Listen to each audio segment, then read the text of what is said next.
What's going on, YouTube? It's Mr. Young 702 on the check-in. Today's subject of matter is Herman Cain. Herman Cain in the MSNBC interview said that Black America is brainwashed. All of America is brainwashed. The reason why he said Black America is brainwashed is because the majority of America does not vote on the political party that he's running for. That's been a Republican tactic for years. What they'll tell you is you only vote Democrat because you poor and black. If you really looked into it, you might not want to be a Democrat. You might want to go ahead and start voting Republican. But the funny part is, and then they'll tell you that you only vote that because that's what your mama voted or your daddy voted. The funny part is these little Republican kids running around here are doing the exact same thing. I'm rich, I'm white, and my daddy voted Republican, so that's who I'm voting for. My dad supported Bush, that's who I'm voting for. That's how kids pick their favorite football team in the beginning. That was my dad liked the Bills. I like the Bills.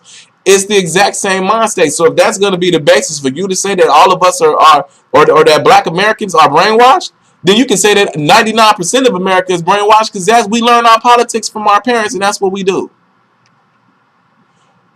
But I will say that is brainwashing, and that in order for you to really truly be a free thinking voter, you should understand the person that you're voting for, why you're voting for them, and really have a grasp on their policies and what they're doing in office. And voting for them does not stop, or your support of them does not stop at the polls. You should be scrutinizing them and supporting them and fighting for them the entire time that person is in office, because as you put them in office, you are still responsible for that person. In my opinion, you put him there. Now look what your boy did. Now look what your guy is doing. That's why I think every Republican in America is responsible for George W. Bush, George H. Bush, and Ronald Reagan, and any other Republican that's ever been in office. And we, as Democrats, are responsible for Bill Clinton, Barack Obama, and anybody else who's been in office.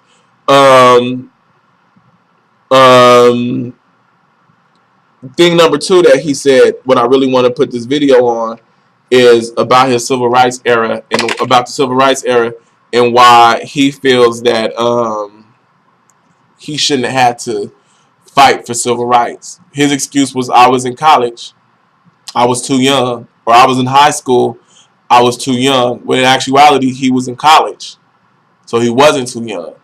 But in the book, he gave a more valid excuse. He said, my pops told me that not to start trouble, so I didn't start trouble. The only way that fighting for your freedom could be causing trouble is if in your mind you already free.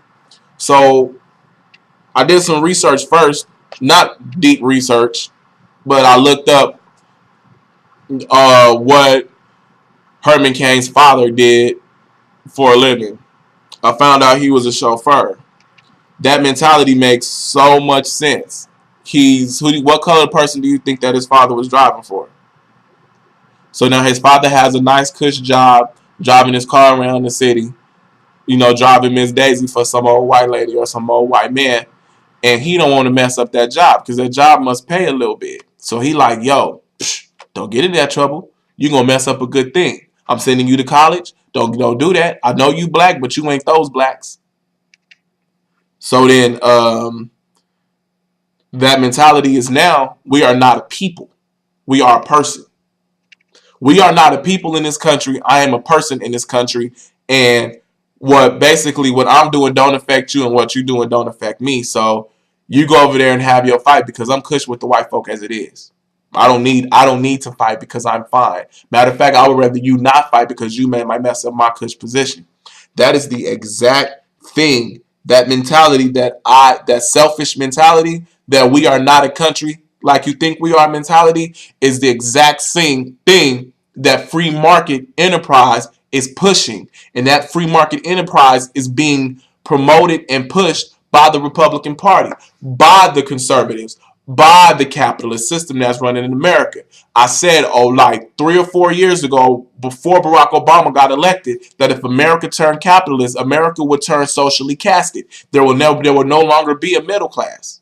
There will be an upper class of extremely rich and a lower class of extremely poor. You want a country, for example, Nigeria, or better yet, Jamaica. Jamaica is really cute on the coastline. Go to Jamaica, you like, man, Jamaica is beautiful. But go up the mountain, go further into the mountain. You'll be like, damn, people live in houses made out of aluminum siding, and that's it. They broke. In the same country, 100 yards up the mountain, and all of a sudden, it becomes basically a third world country. That's what's going to happen in America. There will be no more middle class. The only problem with that is 50% of America is middle class. So what happens to that 50% of the people?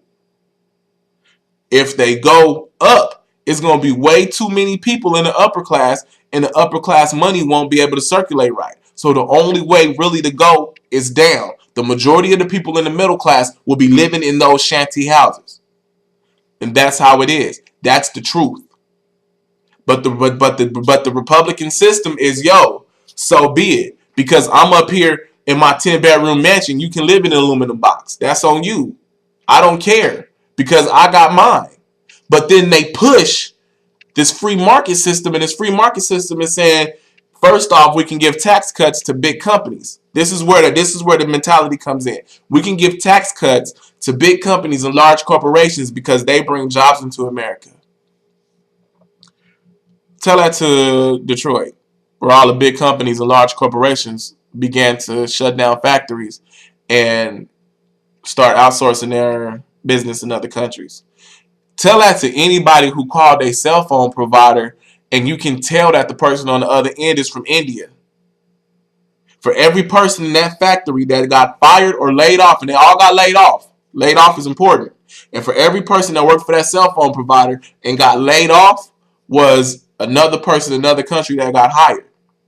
But while that person is laid off and collecting unemployment, the tax money is not coming back in America to support that unemployment because the person who should have been paying the taxes is paying taxes in India or in Mexico or wherever that job was outsourced to. There's a problem with that. But for us to have a government for the people, by the people, our government should be stepping in like, yo, you destroying America with your financial tactics, with the way your company is running its policies. I'm not saying we got to be down their throat about it, but we should be giving them tax cuts for coming back. If you want tax cuts, bring your ass back. Go shut down every plant you got in Taiwan. Go shut down every plant you got in Mexico. I don't never want to buy another shirt that says made in China. I quit wearing Jordans because I saw a made in China sign on some Jordans one time. Quit. Why? Because that's messing up America. It's messing us up. So now they giving these little Chinese kids $3 an hour and these little Taiwanese kids $3 an hour to make your stuff. Then they charge you $125 for it. You pay for it. You pay taxes on it. They get the money, but then the money doesn't go back into America because the money doesn't fall into the hands of an American employee like they lie and say it does. It will not. They're outsourcing that money, but they don't care because according to a free market system, forget it. I got mine, you got yours. When Herman Cain made that quote about I'm not going to start no trouble, so I'm not going to go fight for civil rights, what he was really saying was, son, when his father told him that, what he was really saying was, son, we got ours. Screw them. And that's exactly what the free market system is based on. And that's where Herman Cain is getting his politics from this day. His sellout house nigga father. And I said it, your father was an Uncle Tom sellout house nigga. And that's what your politics is based on. My name is Jamel Deontay Young. Look me up if you want to. That is the truth. I don't care. Look me up and tell me in my face. Call me. Inbox me, Herman Cain, if you think I'm saying something wrong. And that's just how I feel about the politics and everything else. Yo, this is me. I'm about to sign off. I just want to say that when they tell you that you brainwashed, look into the reasons why they say brainwashed, and then look at that. Whatever the Republicans are telling you, it's most likely that they are doing the same thing. I don't believe nothing the Republicans say. But this is my time. I'm about to hit 10 minutes. I'm going to shut this off. In closing, Herman Cain is not the person to vote for. At this moment, I don't see a candidate to vote for. But I'm definitely not going to vote for Herman Cain, and there's definitely not a person out of the GOP race to vote for. I'm waiting on the Democrats to kind of step up and start pointing some people out, because we can't just be behind Barack Obama. Somebody has to challenge Barack Obama to do better. So come on, Democrats, do something. Swirl somebody around, bring somebody out here so I could look into them and compare them to Barack Obama and see who I really want to vote for. Like I said, I'm over 10 minutes now. Peace out. Y'all have a good one. Do not be brainwashed. And free market campaign and free market marketing and the free marketing system, capitalism is the devil. Have a good one. Peace.